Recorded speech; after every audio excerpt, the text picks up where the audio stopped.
All right, welcome. Great showing tonight. Thanks for coming out to the rain and coming out to be here tonight for Angry Cow Poetry in the Rialto living room with an amazing feature who many of you in this room know better than I do.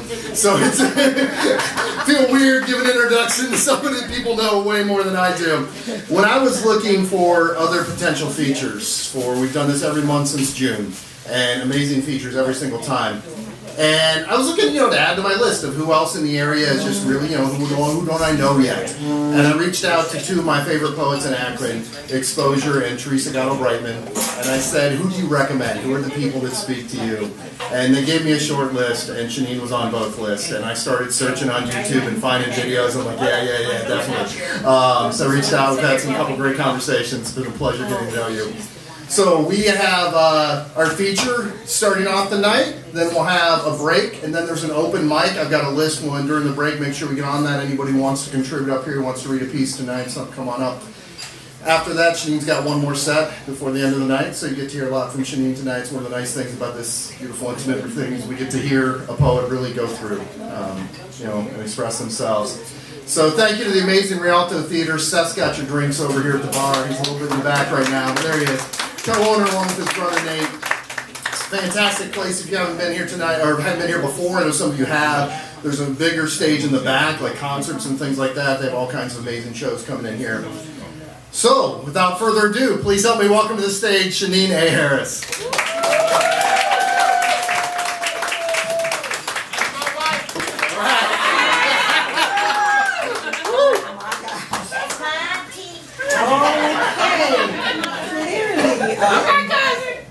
I'm going to need y'all to calm that down just a little bit.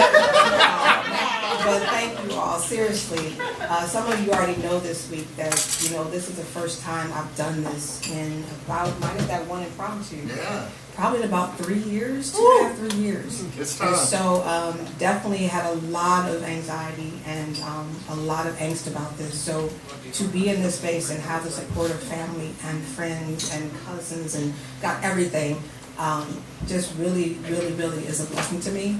And with the rain and the weather, I truly just want to thank you all for making this trek out. So without further ado, I'm going to go ahead and get started.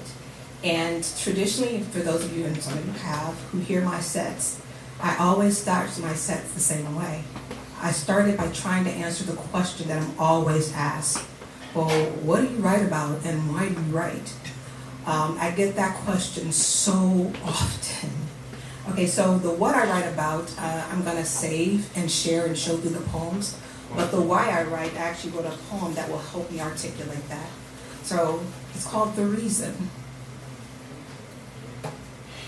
I write to show myself that my voice still exists and that I'm strong enough to use it in all things, at all times, and in any situation. I write because it renews my soul, allows me to be consoled by the Comforter who reminds me I'm fearfully and wonderfully built. It allows me to purge my heart when it's riddled with unjustifiable guilt. It frees my mind when the ants, automatic negative thoughts, hold me captive. Send me on that you ain't good enough trip, try to cage me, to make me captain of my own mental slave ship, should they be allowed to stay. I write to silence the distractions trying to crash me into life's cliffs. I write because it's metamorphic. It's my language of worship. I write for chastity and for debauchery. I write to invoke repenting anguish, to provide nipathy. I write to anchor to my past, to prophesy my future, to proclaim there is truth in this world of delusion. I write because I am all my ancestors could not be. To stand in the gap for my family. I write to represent my community as a keeper of our silence history, honoring the lantern God has given to me. I write because Black history and book are again becoming two woke words, and college, no education, is still a dream deferred. I write because there's still the elementary to prison pipeline, and home ownership is still inhibited by red line because our legacy is the perpetuator of its own demise. How many have we buried from guns and suicide? Because we the people is being strangled by hues, and even though it's perishing, we the people refuse to breathe in shared air. I write because intellect is confused with being wise, and valueless paper is the altar to which we sacrifice. I write because I am more than black and you are more than white. I write to illuminate there's a difference between what is moral and what is right. I write to entertain while I impart knowledge, lest our generations remain in bondage. I can't let rocks cry out for me. I can't be the one who clips my own wings. I won't be the one who asks, why me? I won't be the one too blind to see, to accept this new accepted inhumanity. I write because writing is a healing balm. It is a sword forged from within my genes. I write to make my voice an empathetic surgical mouthpiece, strong enough to use at all times and in all things and in any situation. Thank you. All right.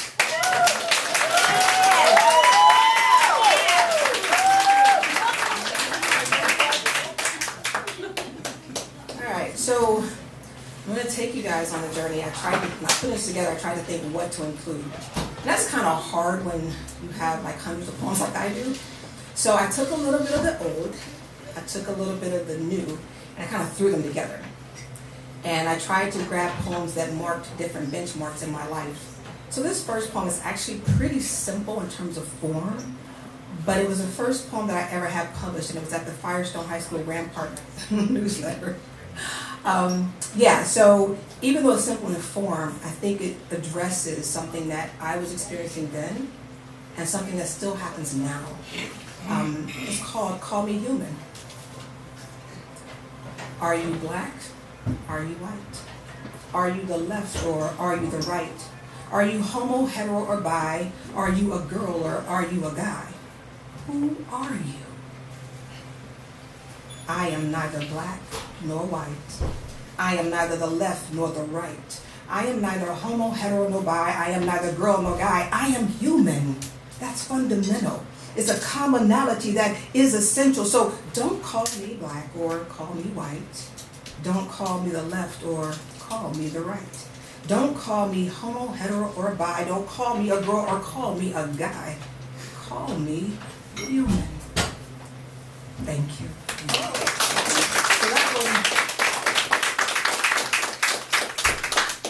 So a number of these poems will address identity, I think.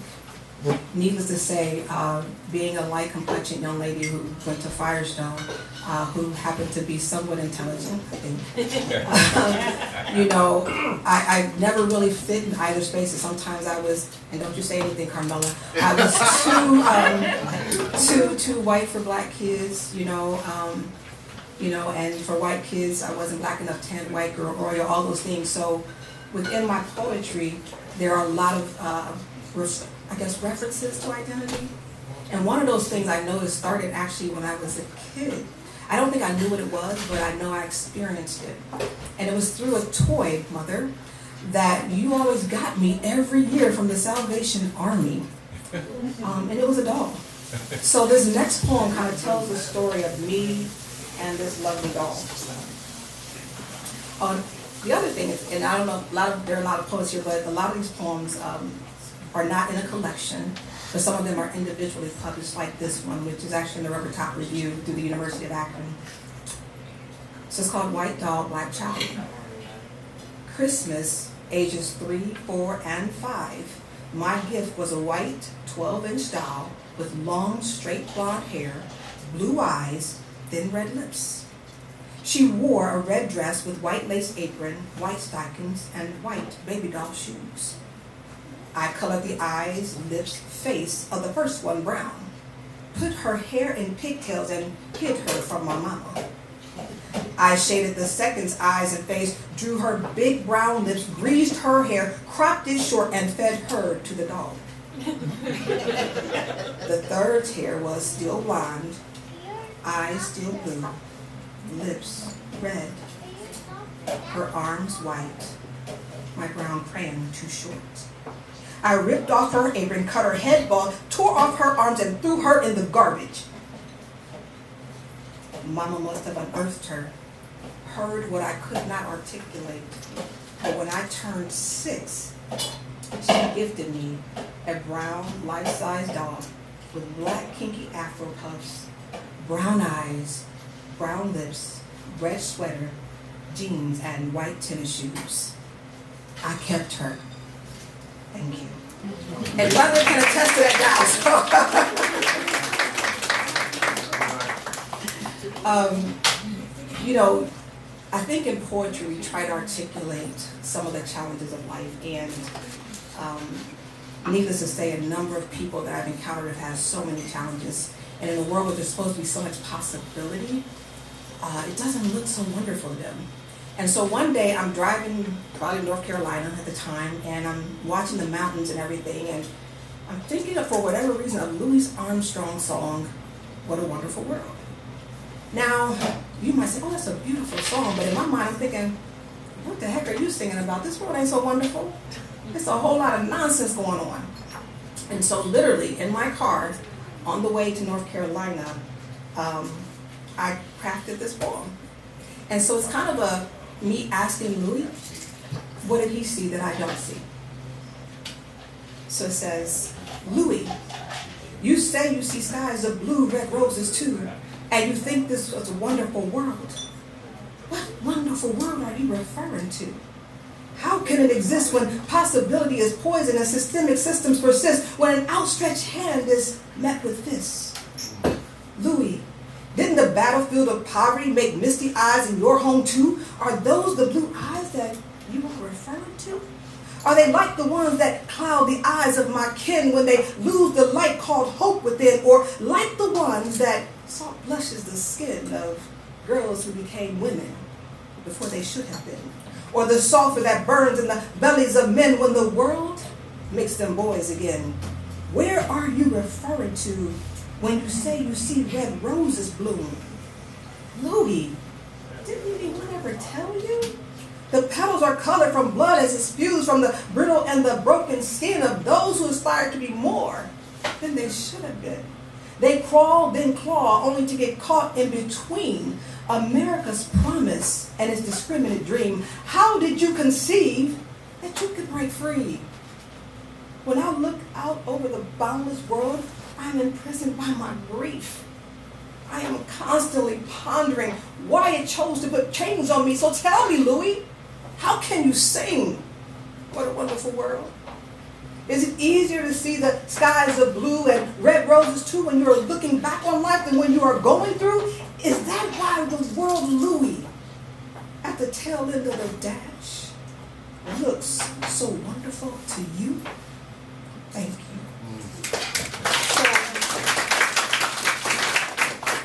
To give you context, he wrote this song. This song was performed in 1967. He died in 1971. And so it was written at the end of his life, not necessarily at the beginning. So yeah, just to kind of give you context on that one. So I know I'm kind of taking you guys on, but I promise I'll bring you back up at a certain point in time. This one wasn't originally in the mix, but a certain auntie, we won't name any names, asked if we could read this poem. And it's a poem about collectivism. Actually, there's a couple of poems about collectivism. I think there's individuality is a good thing. It's a great thing, right? But too much of anything is a bad thing. And sometimes people forget that they are connected to other people. They forget they're connected to other things and the impact of their decisions on those people they are connected to. So I thought about this one particularly with the men in my family. It was originally written kind of to address them. So this is me addressing the men that I know and just reminding them that their decisions that they make don't just impact them, that they are connected to others. So your life is not your own. Your life is not your own. Rather, you are an extension of me as I am of you. Who am I? I am the mother from whose womb you came, who nursed you, who cared for you, and now who cries for you, who mourns the part of her spirit and her body that no longer have life. You are not an island alone surrounded by a sea of blackness. Rather, you are a peninsula Even though you have been given the freedom to explore the sea, you are permanently attached to a massive and a collective whole. You are not your own. You were purchased for a price of sweat, blood, and tears that now permeate through the whole like a fault. You are not your own. You see, you are a son, ownership to your mother and your father. You are a brother, ownership to your sisters and brothers. You are a father, ownership to your wife, and you are a husband, ownership to your wife. You are God's child, my precious. You are not your own. So wake up. Wake up out of this false nightmare that you now live as reality and realize that it is just that. Realize that it is a lie. It is a lie that you are allowing to become truth. Wake up and realize you are not your own. You see, rather, you are mine. You are ours. You are God's. Remember who you are. Remember whose you are. Thank you.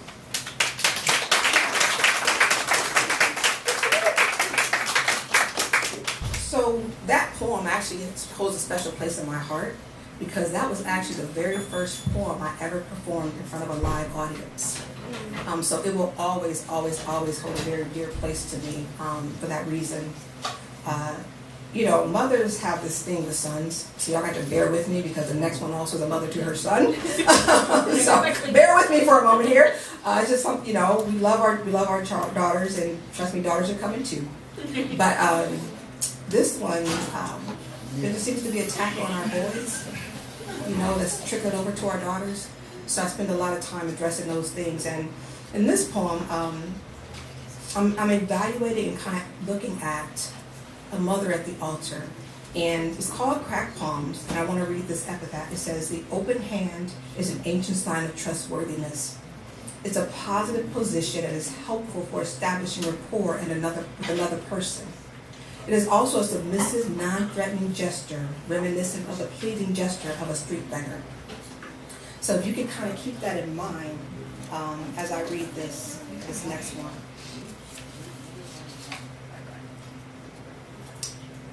Arthritic knees adorn the altar. Mama cranes her neck, extends cracked palms as pastor anoints her head, recites the Psalms. She shakes loose her shawl, gyrates, hopes it will garner grace that God will grant her son mercy. She extends cracked palms, spews phlegm, tongues toward heaven, prays her prostration is pleasing. Hopes God will remember her like he did Abraham with Lot. Hopes he will remember his promise. She ponders, haven't my tithes filled collection plates? Haven't I displayed humbleness, given grace? Haven't I attended every service, given myself as servant? I've been faithful. Like Abraham, she barters her years, his days, her salvation, his life. Hopes God will remember. Hopes it is a pleasing praise. Hopes prodigal son who haggled for fame, fortune, manhood, panned still at his knees, hadn't forfeited too much. She will stay, wrestle with God until he cripples her.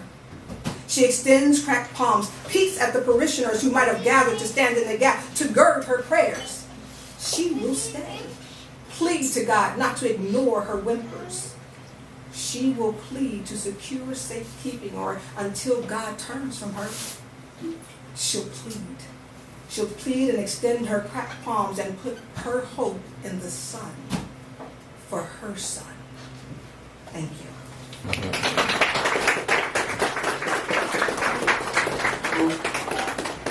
Now, I told you I wasn't going to leave y'all there forever, right?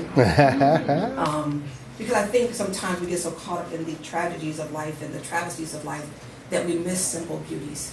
And when I say this poem is very short because it was really just a quick glimpse of a moment driving by. My husband and I forget where we were, somewhere in Cleveland, and we were driving by and I just happened to catch a glimpse of something. So this poem is just that glimpse. And it actually appeared in Postcard Poems and Prose. So this was actually the first, well, it wasn't the first published one because Firestone technique, but in a literary journal that was on a national level. So this was the first one. It's called Even Still, There's This. Ooh. As I drove in the rain, past sidewalks covered with grass, broken glass, garbage-filled lots, boarded houses, I glimpsed a black boy. His lips curled to his ears, his chest open, his arms extended, his hands palm up, catching raindrops as if each were candy as he stood tiptoe on the top step of his dilapidated porch with no fear of falling. Thank you. That was just a beautiful moment. Sometimes people ask you about poetry, why you write. So I'm going to talk about that and what inspires you. Sometimes a moment, just something you see in passing inspires you. Sometimes, as you see in some of these poems, it's family relations. Sometimes it's friends. I draw from all of that. I draw from what I see, what I hear, what I feel, just all those different things. And so these poems represent those things. Sometimes I write because people ask me to. So this next poem I wanted to include because I wanted to mention and never forget someone who was very dear to me. She approached me because she used to do a lot of work in the community with Kwanzaa, and they were doing a celebration. I'm sorry, I'm not trying not to cry.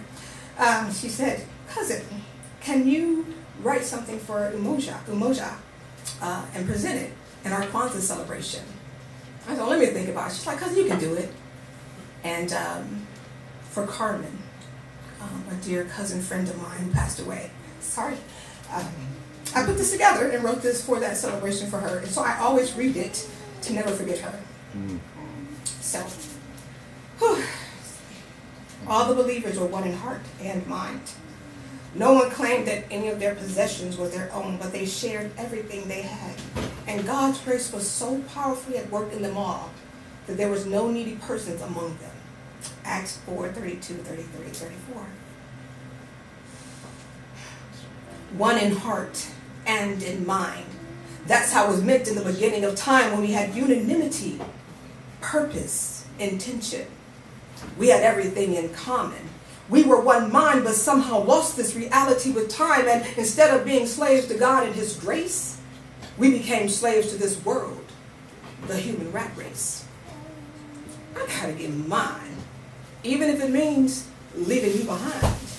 My brother, my sister, can we get back whatever truths we attained instead of living falsities that have us shackled and acting inhumane? Will you continue to feast, harvesting on the backs of your sisters and brothers, living for your own gain, while you watch them die? Have you no mercy or shame? I gotta get mine, even if it means leaving you behind. My brother, my sister, can we get back whatever truths we attained instead of living in the greed and the individuality that is binding us and have become our new chains? Will you destroy our legacy? Make our future extinct? Will you erase our history, our lineage of kings and queens? One heart, one mind. That's how we progress through the challenges of time. We didn't need to extirpate or defile one another. We understood. You are my sister, and you are my brother. On shared joys and sorrows, in agreement we would stand. Together, under one banner we stood, protected and uplifted our fellow man. We plowed fields, we built roads, cities, and nations.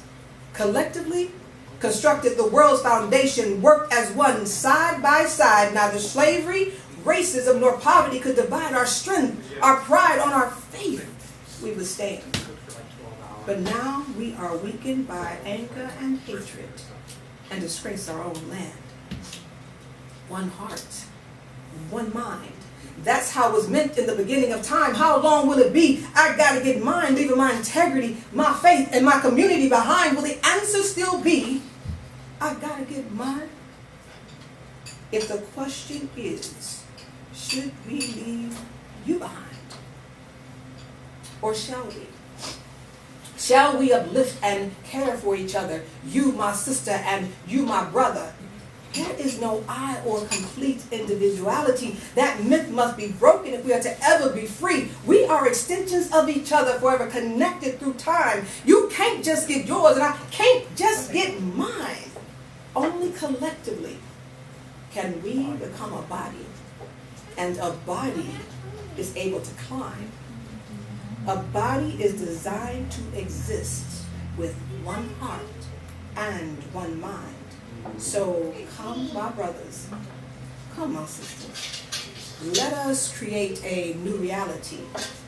And then with the work of God's grace, we can all live emancipated and with true liberty with one heart, one mind. Because that's how it was meant in the beginning of time. Thank you.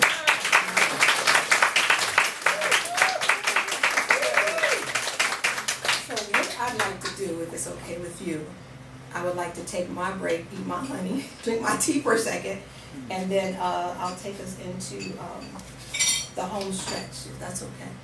Okay. You want to start off before, you want to lead a piece and then do open mic? Yep, I want to lead one piece. Yeah.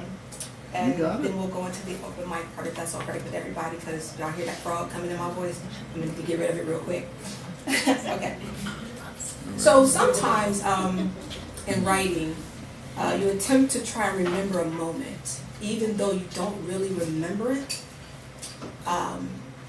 I used to not really like my birthdays. And don't get me wrong, I had parties and people always tried to celebrate, but I'd always get those calls. How you doing today? You all right today? And it took a long time, probably until about my 30s, I think, before I finally stopped needing those calls. And the reason was I lost my brother on my birthday. And so there's always this duality of emotion, of joy and sadness. And in my mind, I think as a child, I tried to remember that, or I tried to believe or think that it was that I remembered a phone call of my mother crying. And I'm not sure that's really true. You know, the mind can make you believe whatever it wants you to believe, by the way. It doesn't mean it can make its own truths. So I'm not really sure if that phone call ever happened.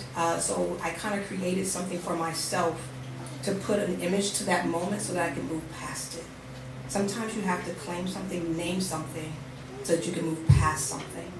And so this was a poem that I kind of penned, not kind of, that I did pen, to address that moment for myself. And it's called After the Call. After the call, Mama clings to the phone. Tangled in the tether cord, she mouths words. Forgets they need air to have meaning. Forgets the bloated hot dogs, punch precipitating on the table, streamers strung from lamps, balloons dancing against the fan. Forgets the cake. Forgets me. I grab the piñata stick, pretend it is a horse, ride circles around her. We are in the same room, not in the same space. Her wail leashes us. She falls to fetal position. Her moan drowns the music. My candles extinguish. Brother is dead. His ashes now dust my cake, and happy birthday is now a lament. Thank you.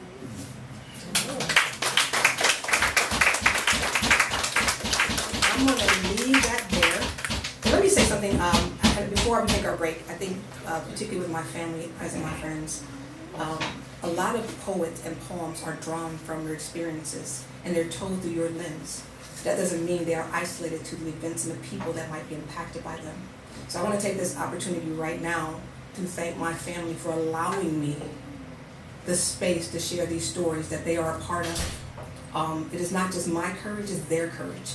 It's their truth told through my eyes as well. So I do want to thank each and every one of my family members who are represented in some way, whether inspired or whatnot, in these poems, for allowing me the space to write these and just to share them with you all. So thank you.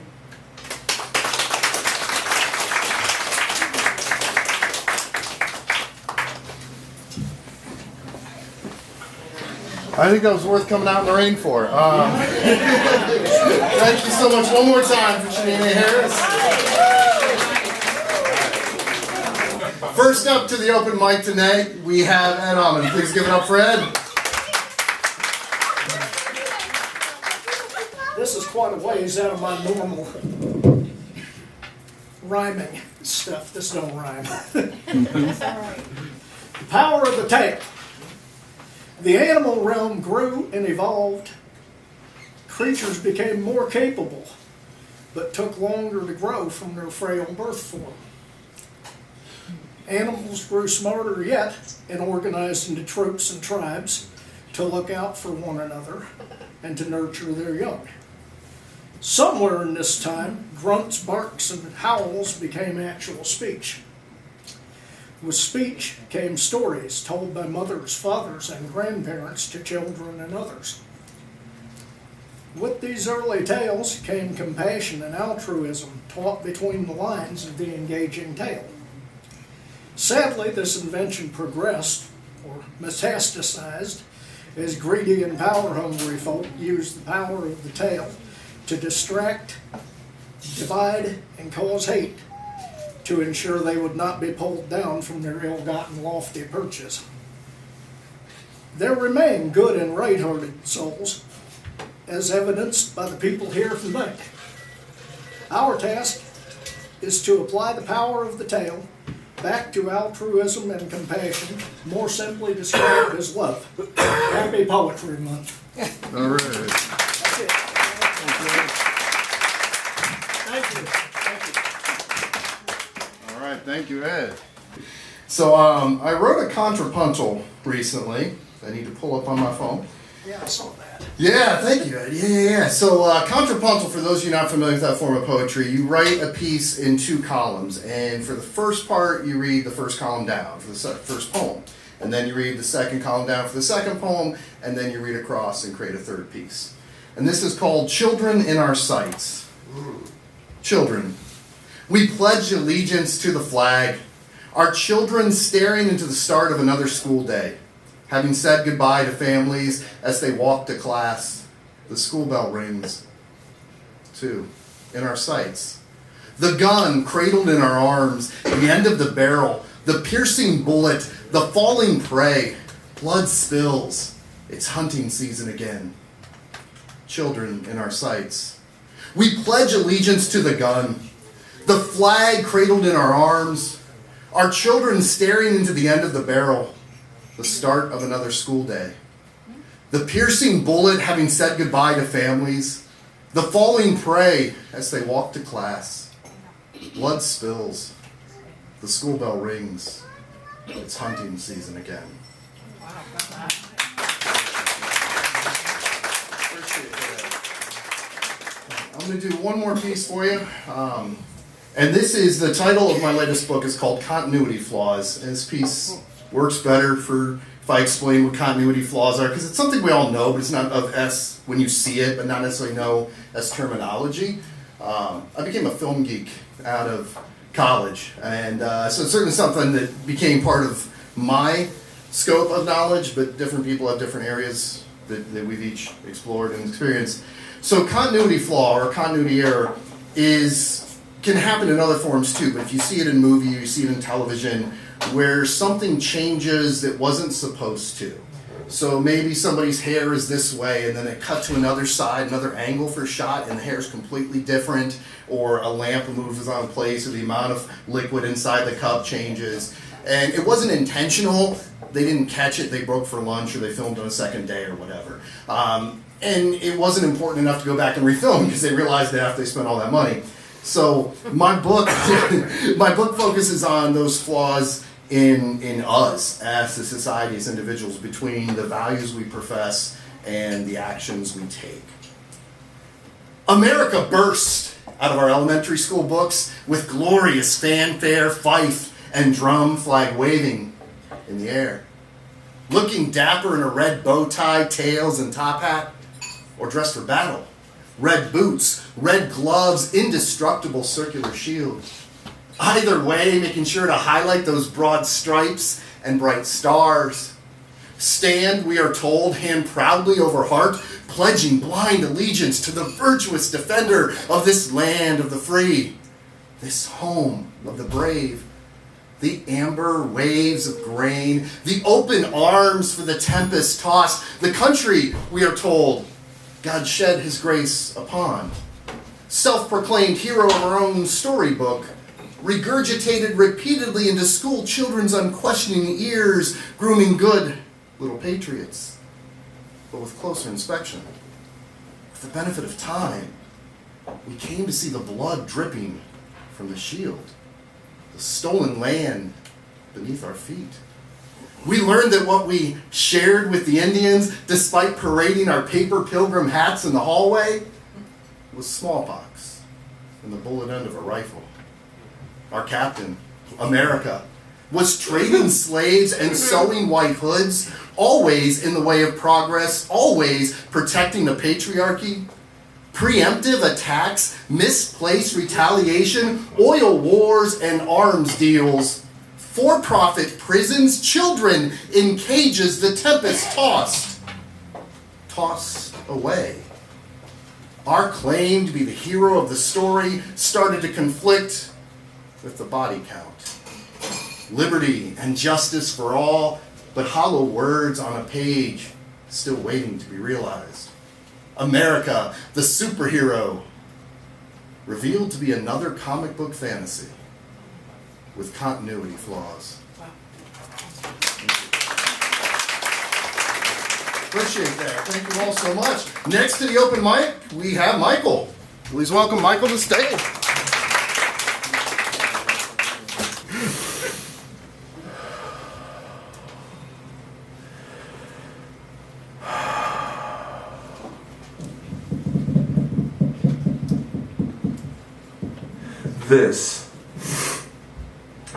This is a poem called This. This is being made up right now.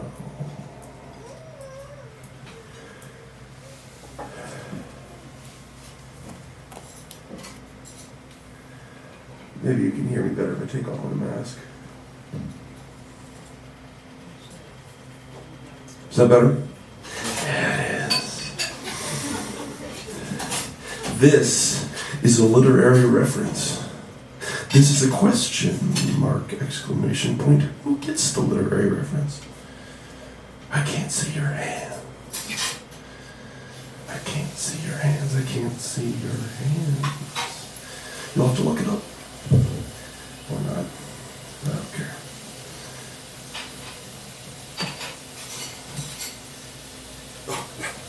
Now I can see you better. Oh, that's so much better. I dropped that. I'll find it later. This is springtime. Sorry. I'll get that too. This is a can of beans. Anybody have a can opener? I'm kind of hungry. Sorry.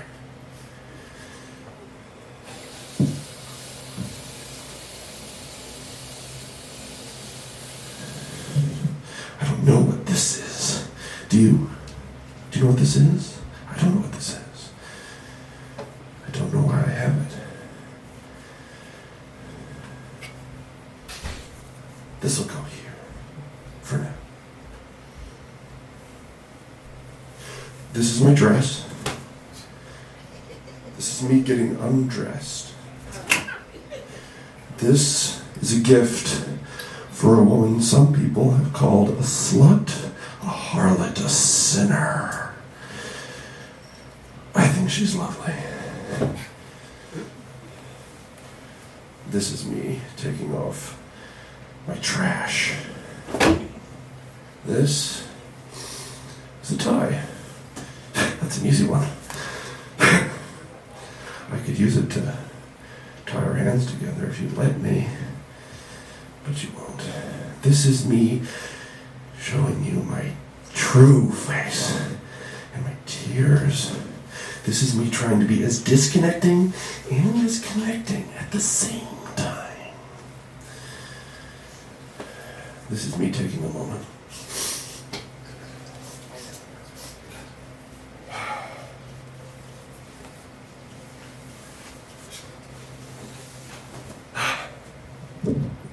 That's much better. This is a great hat.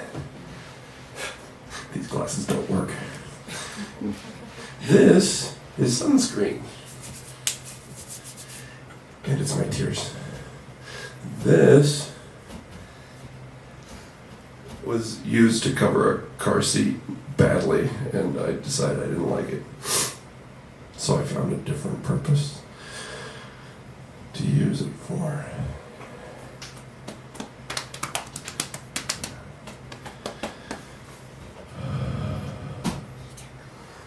This is me grieving.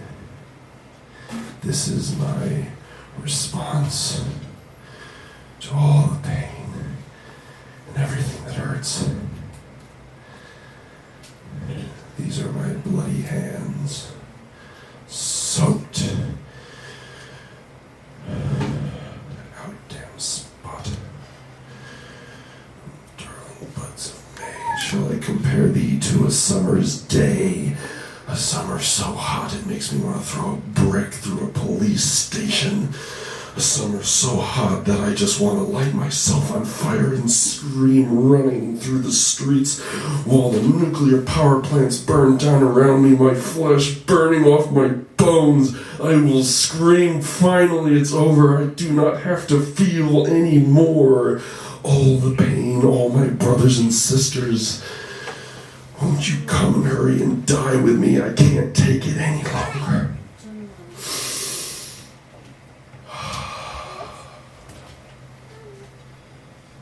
This was a lot of fun. I enjoyed this very much. Thank you.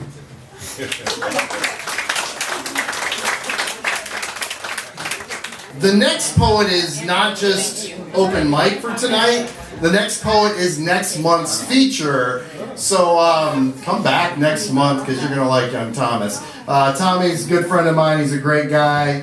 He's definitely one of the best wordsmiths around here. So please welcome to the stage young Thomas.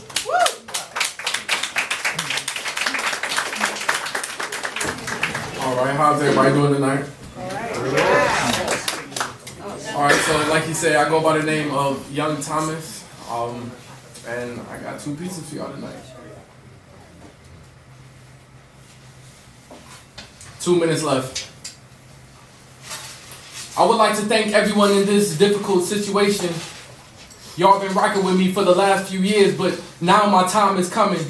I didn't have to check my watch because my grandfather sounds like trumpets. This victory lap isn't my first.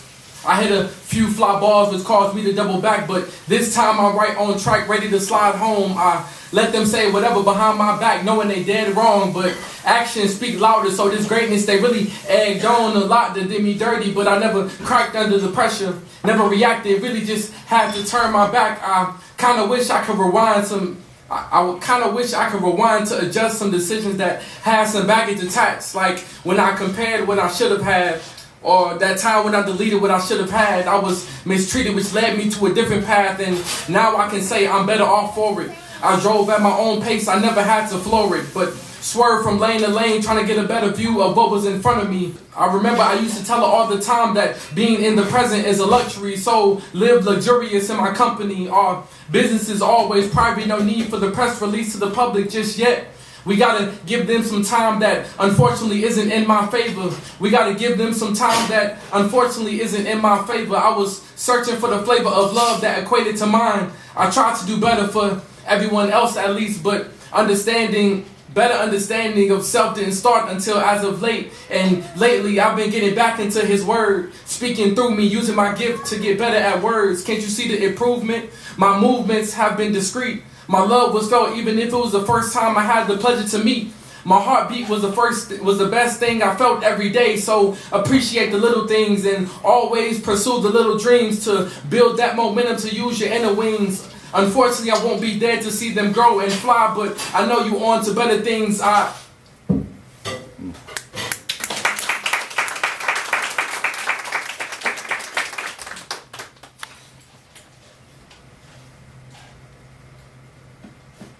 So I got a lot of questions, and I know y'all got some answers, like how Magic ain't died from AIDS, but one of my grandfathers died from cancer. Like, how black people get the death penalty when it's only jail time for Charles Manson. Like, I feel like they need to do better because they treating us like Bryan Cranston, like we're in Heisenberg.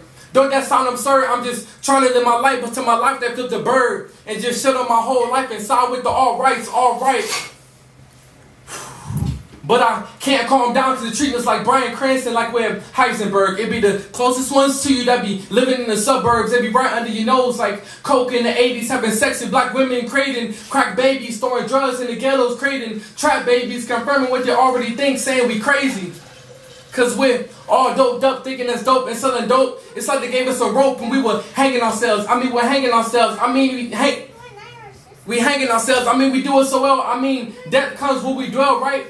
And it don't matter how much money you got, they ain't gonna stop them from raising hell on you. And they don't care about the fam, just to control, let that hang on you. I mean, hang over you. Turn that M upside down and now we got the W. That means we got the wood to make a meal till they take the leg right from under you. Like, why would they take out a man for helping his community, promoting unity, in spite of all of the scrutiny? And in the midst of his affiliation in jail time, he had more than enough for those bail bonds he no longer had to pay because he knows the jail's crimes. So he bonded with his community and gave jobs that came a long way from shoe shiners. If it's so inferior, why worry about us trying to make a few dollars? If it's so inferior, why burn us down in Tulsa? Was that so we can stay as blue collars? Was it fair to let y'all to destroy black businesses and black families? Y'all some cowards and try to send some fake love through some half-dead flowers. Man, I'm tired of this bullshit. I really want some answers like how Magic ain't die from AIDS, but these people still dying from cancer to this day. And they just say that they was gonna die anyway. Man, can't you see? This is a form of crowd controlling. They're no longer giving women the choice, man. This can't be real, man. Stop trolling. And thinking they keep giving us bad hands will keep folding. Like, how is it that they fear us but still see us as inferior? I mean, we taking the sun, which is natural, but it burns them, so really what's wrong with their exterior? I mean, the sun gives life, but slowly takes theirs, so do you see a problem with this picture? They should really be listening to us before it's too late, because these questions can turn into actions faster than white people taking a culture trying to imitate. Thank you. All right. So next month, first Wednesday of the month, Young Talents will be featured up here. Come back and join us again then. So first Wednesday every month? Yeah, first Wednesday of every month. Without further ado, one more time for our amazing feature. Please welcome again to the stage, Shaneen A.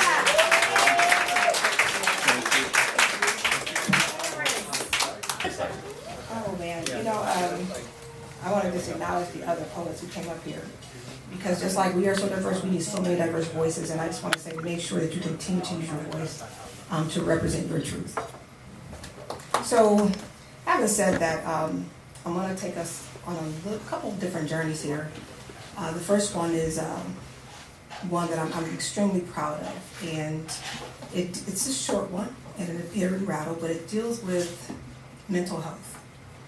And, you'll hear some poems throughout that have addressed just the mental health issues I've experienced and others as well. But this first one, I just wanted to share because I think back in the day, particularly in black communities, we didn't really acknowledge it. It was this thing we just kind of brushed off and just said, oh, you need to be stronger, you need to be better. So this is kind of me reflecting on that mentality. And I want to say that I'm so thankful that despite how I've written this poem, I grew up in a space where we try to nurture and get the help that we need when we have mental health challenges. So this one is called How We First Handled Brother. This is 1988. We are black, live in tenements. Crazy, the only thing to describe how the butt was a hit song and Mike Tyson cashed the Beamer and the Bentley. How brother bent over the toilet screamed, no, no, no, no, no. Believed the shit inside was his intestine. None knew of melancholy, mania, extreme. Bipolar didn't mean a thing outside of TV. Couldn't explain why Monday, brother played basketball with friends. Wednesday tattooed H-E-L-L on his skin. Friday he broke his MVP trophy. Saturday he woke. Was brother. Sunday he sat in a corner just etched, help me in the walls. Maybe if we'd had a white picket fence, Jesse had been elected president. Mental didn't mean fragile and survival didn't equate with strength. We'd have been more confident, named it, have treated him different. But this is 1988. That's just shit. Crazy is still a thing. The cure for brother cover his scars with salve, bond his broken trophies, scribble off the walls, and pray him to sleep. Thank you.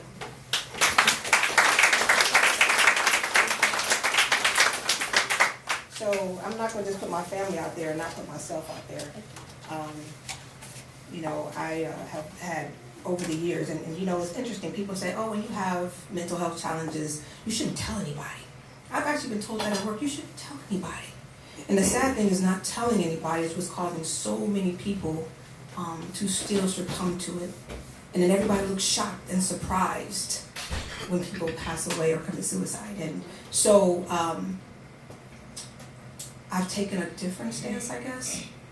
And so this next poem is kind of, there's this one and another one that is how I encourage myself, for lack of a better word, and that I hope will encourage others. Because most people who commit suicide don't really want to die. I hope y'all know that. They just need to get past a moment, a very painful, a very hard moment where they don't see any way out.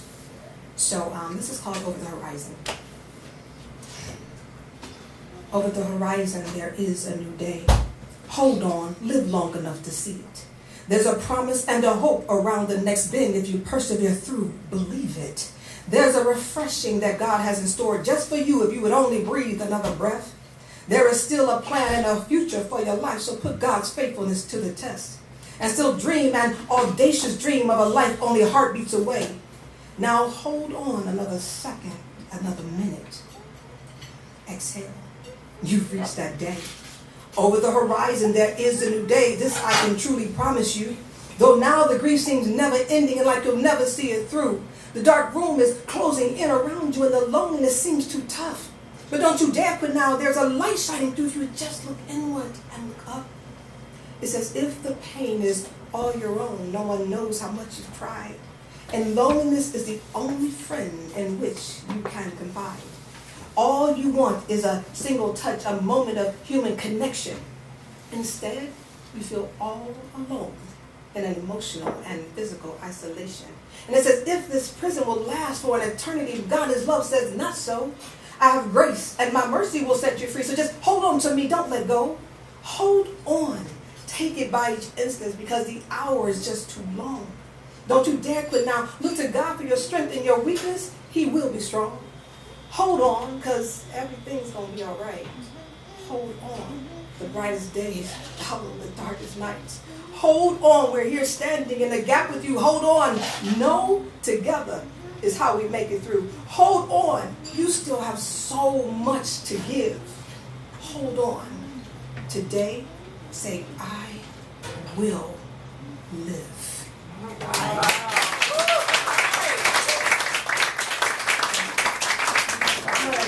Right now, I think, and it's funny because Matthew McConaughey mentioned it at the Grammys one point.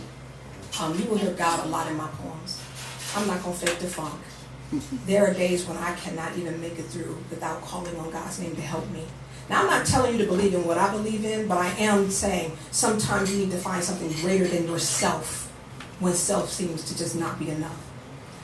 So that's what I do. But hey, I just really encourage everyone, find something greater than yourself to believe in when self just needs a little bit of encouragement. So this next poem, now just so you know, my baby daughter is here. This ain't about her. But, mothers and daughters, they have their relationships too. And sometimes bump heads, right? It happens. So on this occasion, my older daughter, who's not here to defend herself, so we're not going to talk about her too much, this is called the day she decided to call me crazy. All right. Doom, doom, doom. Drums in the space where my heart was supposed to be. My breath so close it missed her face, her eyes cyclops. How many kings in a kingdom? She blinks, crinkles her nose at my breath's heat, glances at her feet, aware of the travesty that she has catalyzed. How many kings in a kingdom? It's rhetorical. One I emphasize. One, lest it be divided like Judah. Yes, and only one queen. She is young, hasn't processed Bible or history, equipped herself to challenge me. Who is the queen here? She might have answered had I given her space for air. If I cared more about educating this future queen, not let my ego demean her in order to stabilize my frail sovereignty. Like many mothers before me who said children should be seen, not heard, not really seen. Why do we as mothers do the very things to our children that damaged us? Instead of fostering open dialogue in our chastisement, we crush their spirit. It's rhetorical. Who is the queen here? I count backwards. 10, 9, 8. As the air oscillates, I can see tears streaming down her face, the salt seasoning my rage instead of preserving our bond. God must have known parents were reckless and made children resilient. Parents foolish, made children forgiving. The air oscillates, I take in more, give her less, as my chest swells, leaving no room for hers. I wait for an answer that, like another strand that once joined us, is lost. Thank you.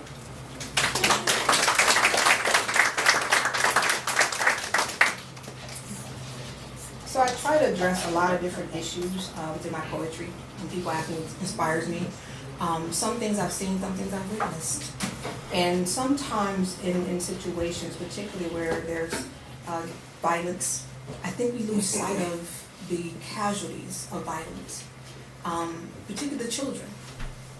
We talk about the moms or the dads, but we forget about those who play witness as children. So this is called Casualty. Some sounds slice air, travel swifter than light.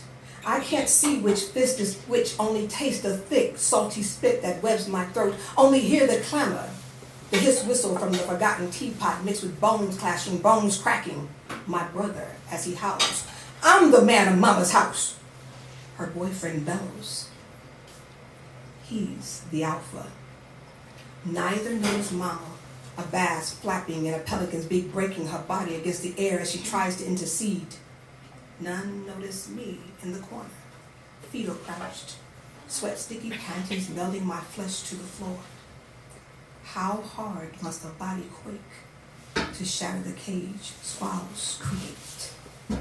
Thank you.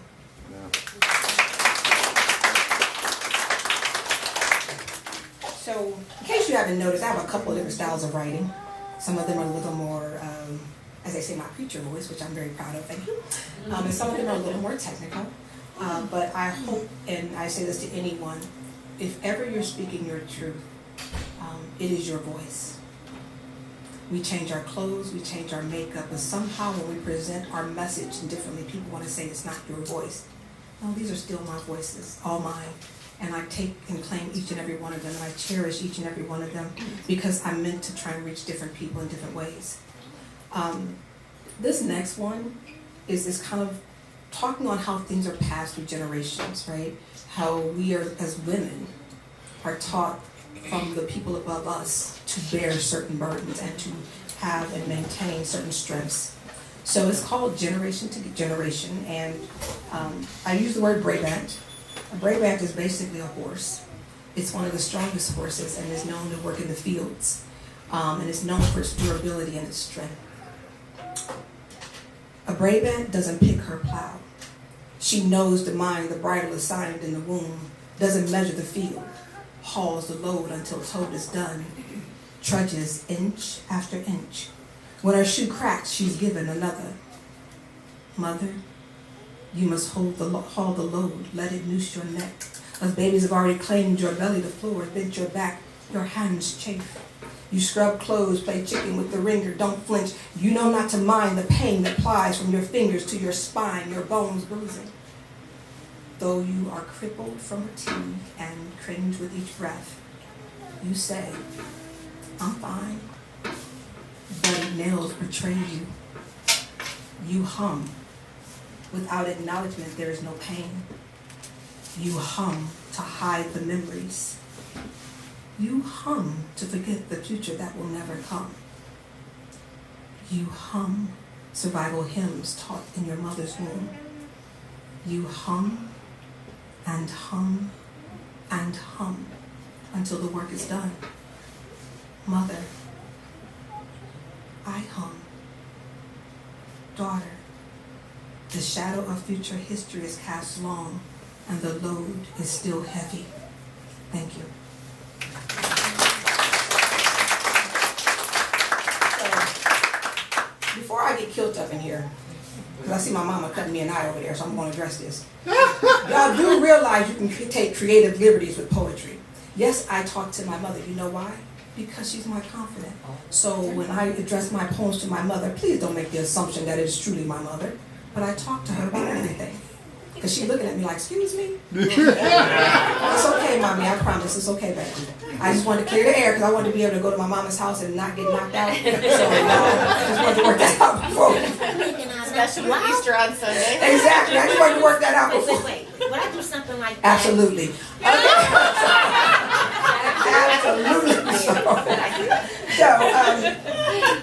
And I say that to say I've had many mothers. Throughout my poems, and some of these you'll see, some you won't, I use the term mother because I've had so many. Some of them have been aunts, some of them have been mentors, but they all have nurtured me. So they're all mother throughout. I just kind of blanket it in my poetry. Sometimes I use aunties because aunties are important too. So this next poem actually is called Unknowing.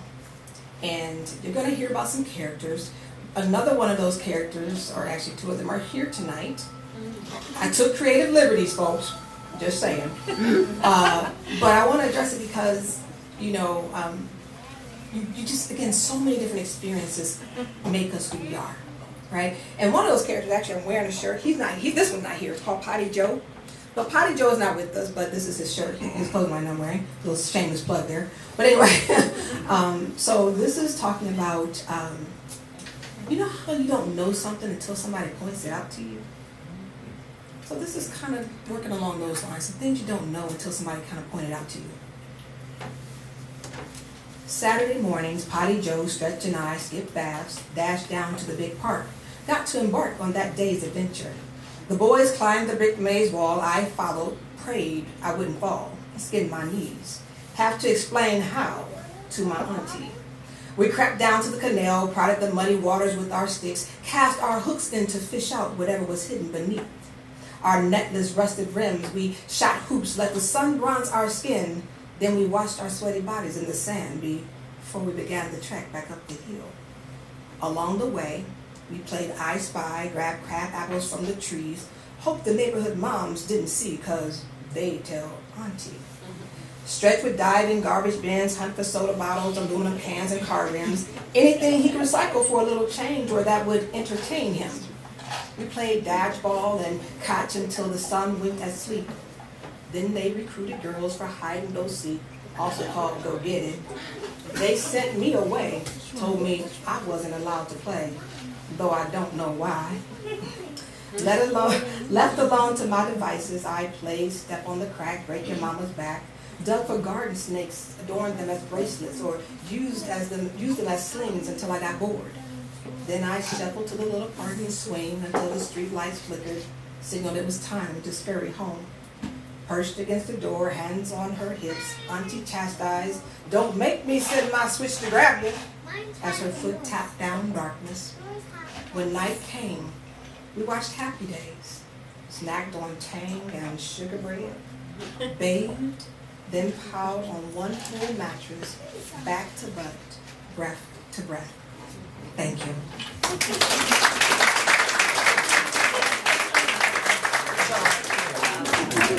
I think I'm still safe. I hope so. I'm Mama your only daughter. Stop it. Okay. She knows now. Yes. About, let's see, I'm 51 now? Yeah, that's right, 51. Yeah. So about 30 years ago, I had to think about it, about 30 years ago, I had what was I started, which would have been my last suicide attempt. It was not the first, but thank God it's been the last. I sat in the kitchen and let me just say this. Check on your strong friends. I'm going to say it again. Check on your strong friends. Okay? And as I was in the kitchen, I was just taking pills. You know, that's kind of my method of choice. And I was popping them and popping them and popping them and just had been done. And I heard a voice say, "Stop it. That's enough." Now, I'm looking around because ain't nobody in the house with me. I'm just saying. I said, okay, Lord, not only am I trying to kill myself, I'm crazy too, but I remembered, and this is where it helps to have what I believe is a praying family. Because I remember specifically my nanny, my grandmother, telling me, if you hear something saying, stop it, talk, say, here I am, Lord, I'm listening. So when it said it again, I said, okay, here I am, Lord, I'm listening. And all I heard was, stop it. We have work to do. Now, my faith was not nearly what it is now. Let me be very clear about that. And I said, okay, well, we're going to try some things out here. I hadn't really written a lot in years at that point. And I said, if it's you, I just want to write, I forget if I said 20 or 30 poems, something like that. I just threw out a number. I said, if I do that, then I promise and I commit that I will never, no matter how my life gets, make suicide an option. I ended up writing 100 poems that year. Now, you believe what you want to believe from that. I'm just telling you what happened to me. And I have made a commitment to myself and to God at that point that no matter how challenging my life gets, that will never again be my choice. So as part of, goodness gracious, part of kind of like a pledge that I made, that's this poem. You are better than what you have shown. You are capable of so much more. Today, make a commitment to yourself and God to live better, more holy, more righteous, and with more integrity. You can do this. You can do this because you were born for greatness. You were born to lead, to truly be the head and not the tail. So don't let emotional pain destroy you. Rather, through the love of Christ and your own obedience and dedication, let it be a ladder that you use to climb to greater things, because this here is only a momentary pit. It is only a single instance in time. The life you desire will be granted to you. The love you desire shall be yours in purity and in wholeness, because you are special. You are being made perfect in God's likeness. Old things must pass away to make room for the new. Allow them to pass. Don't be afraid of change, because change sharpens. Don't be afraid of the pain you will have to walk through, because it prepares. Tomorrow is not promised, and yesterday is just that. Yesterday. Today is the only moment that you have to live for God in fullness and in truth. So live this moment. This moment is yours. This moment is everything that matters, and it is the only thing that exists. So breathe in life. Breathe in life and breathe out confusion, destruction, self-loathing, self-pity, self-regret, self-doubt, anger, loneliness, anxiety.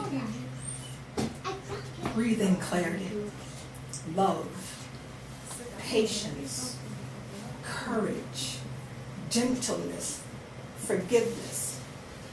Breathe in life.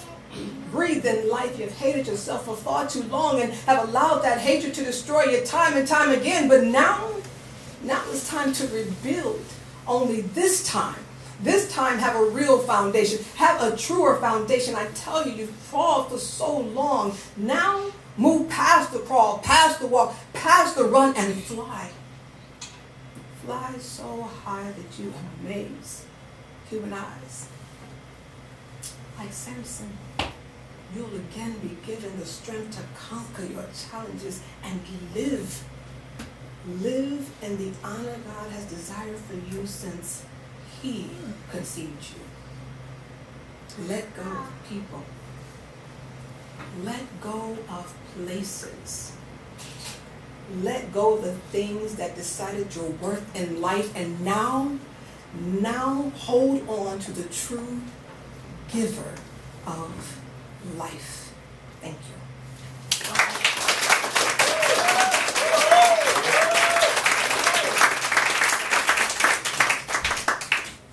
So, when you try to become something different, you have to let go of some things. And that started my journey of trying to be better. And in that journey, I came across a book called Necessary Endings by Henry Cloud. And so sometimes a book I read inspires me of what I write. And it was called It's Necessary. So here's It's Necessary. I let go because it's necessary. Necessary, you ask? Well, yes, necessary. How can I grasp that which is before me if both my hands are holding on to that which is behind me or currently in me?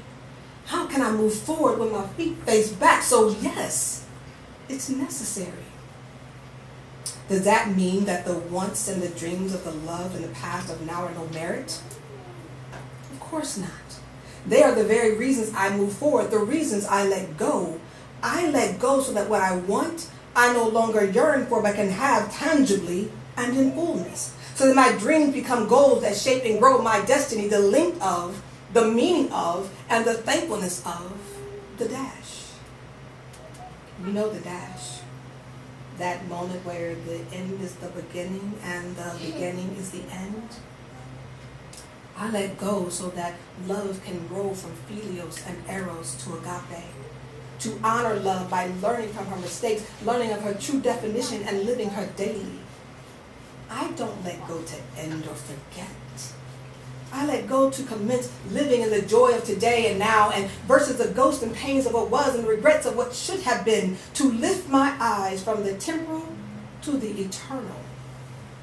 I don't let go to end, but to begin.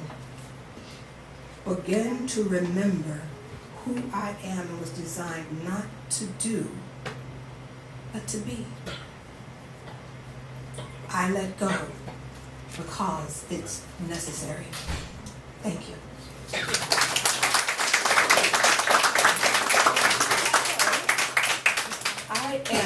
You guys can hang in there with me for about 3 more poems. I'll release you. I want to thank you all now for, again, just the support and getting me in this space. So what some know and some don't know, I'm also a minister. I take that proudly as well. Not always, by the way. There's a time I would not admit that publicly because I did not feel I was worthy.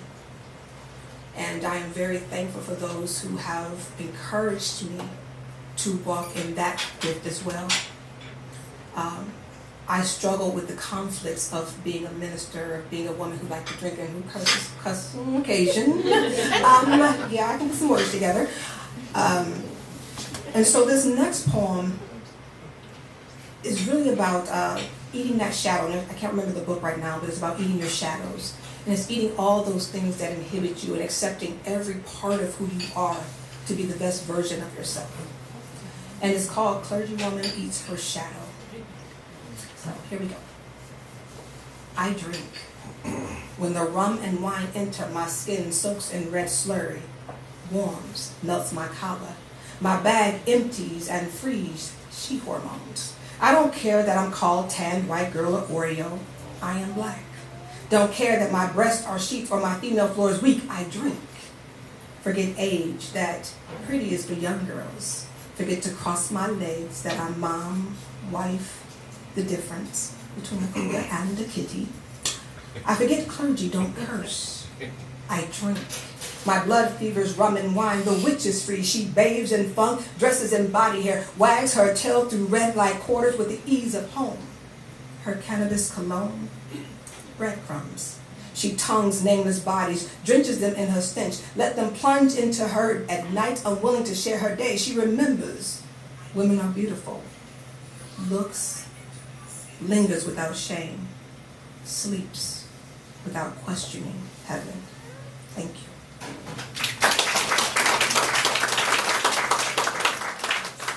So somebody told me, I didn't know this, that last month was Women Appreciation Month. So in honor of the lovely women who are in this space, This poem was actually written originally for a women's conference. And so, as somewhat of a tribute to women and just encouraging us to also stand and use our voices, because that effort, I think, is a little more for us. This one is called Stand. I forfeited many moments, prostrated by poverty, pain, and poor decisions, allowed shame to shadow my eyes. I only glimpsed at the chins of men, admired the feet of prominent women as they passed by, stayed silent against injustice, lest the whip lash me, believed myself a victim, didn't know I had authority. I searched for it in work, in family, and in ministry, but none of these confirmed me. I had no context with which to envision my trajectory. But oh, how wonderful is my God's hand when my knees buckle and my back bends. It extends and lifts me. Oh, how wonderful is his love when doubt threatens to dissolve me, showers over, washes away my inadequacies. And oh, how wonderful is his word. When I'm rejected and I can't borrow a friend, he reminds me that he is my constant companion. He repeats it over and over again, tells me how fearfully and wonderfully made I am. Abba repeats it over and over again. Daughter, you are because I am. He repeats it over and over again. I am the rock on which you stand, so stand. Stand like Hagar, though a slave. Forsaken, you are not forgotten. Stand like Hannah, though your heart be broken. Stand like Esther, though you may perish for your sisters and brothers. Stand like Jael, bring deliverance through the words you utter. Like Mala and her sisters, stand as heirs to your inheritance. In a world where men make the rules, stand like Abigail in wisdom, though you might be married to a fool. Stand like Harriet as a journal of truth, even when justice stands against you. Like Ella, Josephine, and Mary McLeod Bethune. Stand when your own folks misunderstand you. Like Elaine, Septina, and Shirley Chisholm. Stand for unity, despite political divisions. Like Angela, Amy, and Fannie Lou. Stand. Don't ask how the change will happen. Let it begin through you. Stand. I, your comforter, girds and guides your hand. Stand, though through my confidence and strength that you can. Stand no matter your season or your station. Stand to honor truth and for all God's creation. Stand no matter your infirmities or your misfortunes. Stand because it is timely and it is urgent. Stand with the army of women gathered guarding the hills. Stand, there are communities and families we must rebuild. Stand. The Creator asks, will I, will you, will we, the women, choose to stand? Selah. Thank you. We made it. It is 9 o'clock and I am at the last poem. And you guys have been a wonderful audience. And I wanted to thank you. So I'm going to thank you because when I'm finished with this one, I'm sitting down because y'all hear how my voice is doing. But I do again just want to, from everything that is in me, thank you all for coming out today. So this last poem, it's kind of interesting how it happened, and you've heard this one already. Yeah. I grew up, and sometimes your friends fall to the other sides of the tracks, as we like to call it. So there's one friend, and I'm so disappointed that I can't even remember his name anymore. But he used to walk up and down Wildwood, and didn't really bother anybody, but he was strung out. And I'll never forget, one day I walked out of my mom's house, and he said, Shaneen. And I'm like, oh, here we go. You know, but he always has something crazy to say. You know, you got that person. He said, Shaneen, guess what? He said, you ain't nothing but an educated ghetto girl. I'm like, what? He said, yes, you ain't nothing but an educated ghetto girl. That day when he told me that, I actually took offense to it. I was like, what the heck is he talking about? I actually said something else, but I won't because my mama here. But, you know, I was like, excuse me? And it wasn't until probably in my 40s, reflecting back on what he said, that I realized in that one sentence, he had encapsulated the entire arc of who I was. I was part good, part educated. I can cuss you down, or I can slice you with big words. But it's like he saw it. He saw all those parts of me that I didn't even recognize, or at least I didn't want to accept at the time. I think at the time I was trying to split myself in half, but he saw the whole picture together. And so even though he's not here to hear it, I do thank him. I know somewhere I'm hoping he can know my appreciation for giving me this poem. Educated Ghetto Girl. I am the recipient of a godly destiny, one that came to be before this society tended to me as an afterthought, before they sexualized my full breast and thick hips, labeled them a distraction, ordered me to cover them. They forgot these are the same that mothered them, this nation they now call home, the one that now disowns me. Before they chastised my loud lips and neck rolls, told me I was disrespectful when I wanted to be seen, to be heard, simply because I challenged their words, forced them to examine themselves before attempting to educate anyone else. Their moral compass, not equally yoked with their position. They pushed me down, forgot that I is a personal pronoun, unique, possessive of the object me, not a preposition needing another subject to be. I is the only one, hand in hand with God, that determines my destiny. I am my own, my unique, my intelligence, my sexy, my loud, my hood, all the things about me that's been misunderstood, all a part of my survival kit. So no, I won't apologize. Instead, I'll embrace it. Because I am created in God's image, no other explanation must be given to justify.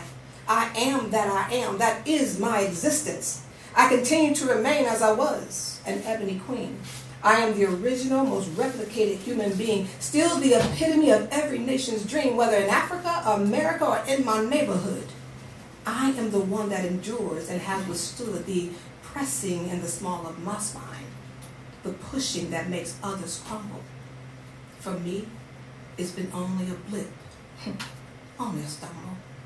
An attempt at defining, redefining, undefining again and again, only to discover perfection is unalterable, not a condition of cultural norms, societal laws and regulations, not molded by an unbalanced education, because I am rare, but common. Most only know their depth as a comparison to me.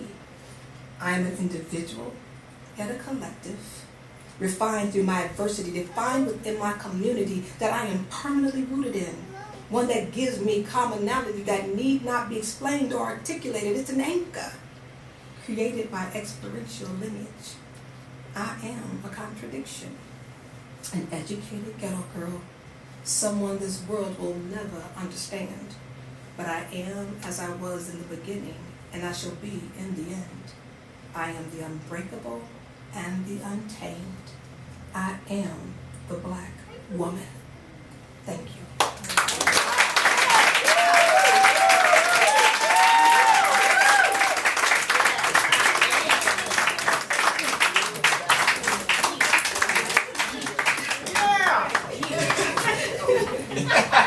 I know her. Great job. Thank you.